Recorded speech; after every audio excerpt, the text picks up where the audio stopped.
Hi, Pop Tarts, back for the Quarantine Read Aloud series, Chapter Book Edition. Today we will be listening to Chapter 4 of L. Frank Baum's The Wizard of Oz. Chapter 4 is entitled The Road Through the Forest. Hope you love it. After a few hours, the road began to be rough, and the walking grew so difficult that the Scarecrow often tumbled over the yellow bricks, which were very uneven.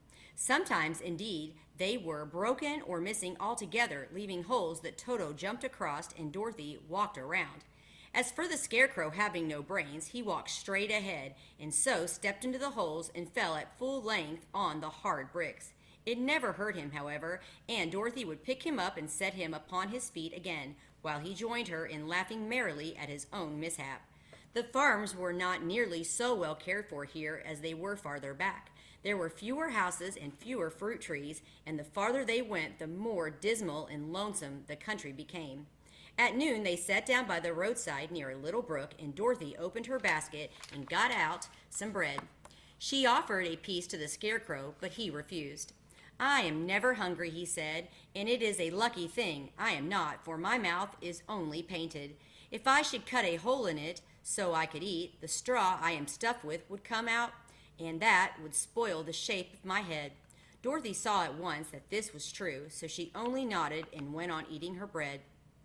"Tell me something about yourself and the country you came from," said the Scarecrow when she had finished her dinner. So she told him all about Kansas and how gray everything was there, and how the cyclone had carried her to this queer land of Oz. The Scarecrow listened carefully and said, "I cannot understand why you should wish to leave this beautiful country and go back to the dry, gray place you call Kansas."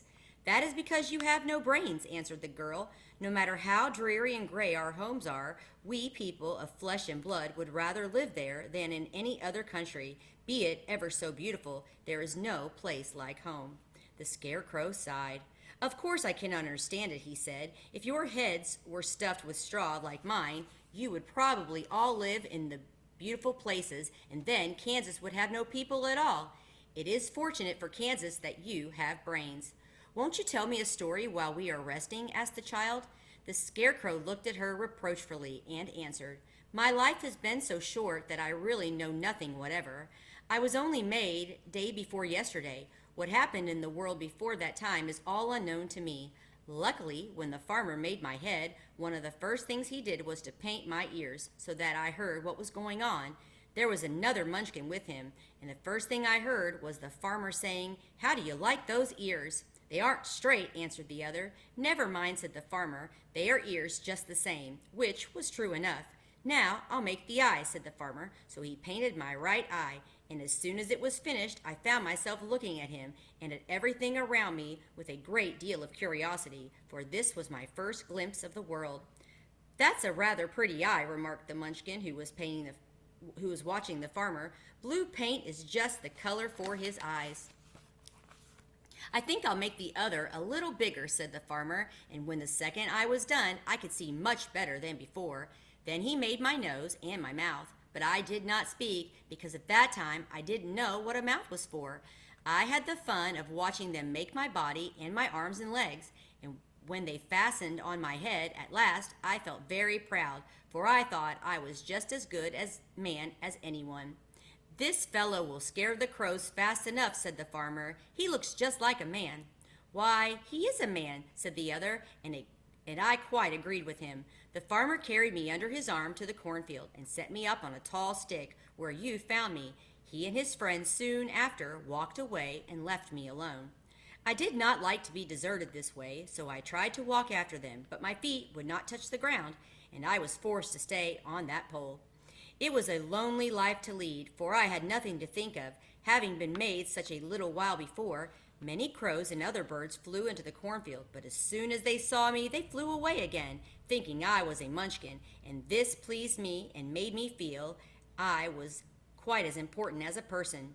By and by, an old crow flew near me, and after looking at me carefully, he perched upon my shoulder and said, 'I wonder if that farmer thought to fool me in this clumsy manner.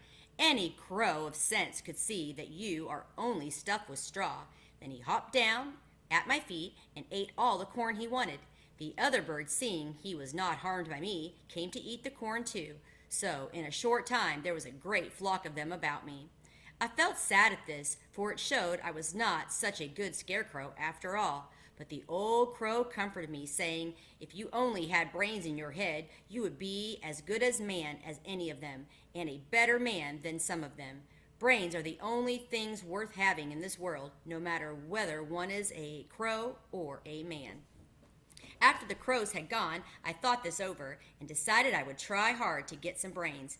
By good luck, you came along and pulled me off the stake, and from what you say, I am sure the great Oz will give me brains as soon as we get to the Emerald City. "I hope so," said Dorothy earnestly, "since you seem anxious to have them." "Oh, yes, I am anxious," returned the Scarecrow. "It is such an uncomfortable feeling to know one is a fool." "Well," said the girl, "let us go," and she handed the basket to the Scarecrow.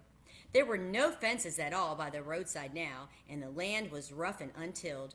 Toward the evening, they came to a great forest, where the trees grew so big and close together that their branches met over the road of yellow brick.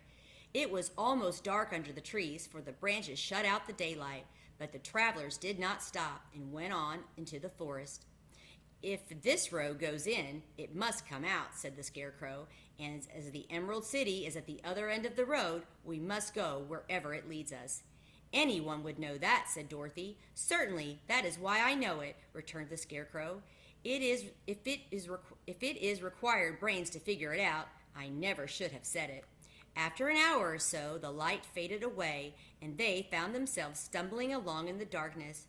Dorothy could not see at all, but Toto could, for some dogs see very well in the dark, and the Scarecrow declared he could see as well as by day. So she took hold of his arm and managed to get along fairly well. "If you see any house or any place where we can pass the night," she said, "you must tell me, for it is very uncomfortable walking in the dark." Soon after, the Scarecrow stopped. "I see a little cottage at the right of us," he said, "built of logs and branches. Shall we go there?" "Yes, indeed," answered the child. "I am all tired out." So the Scarecrow led her through the trees until they reached the cottage, and Dorothy entered and found a bed of dry leaves in one corner. She lay down at once, and with Toto beside her, fell into a sound sleep. The Scarecrow, who was never tired, stood up in another corner and waited patiently until morning came. And that is the end of Chapter 4. We'll see you back for Chapter 5. Have a good day.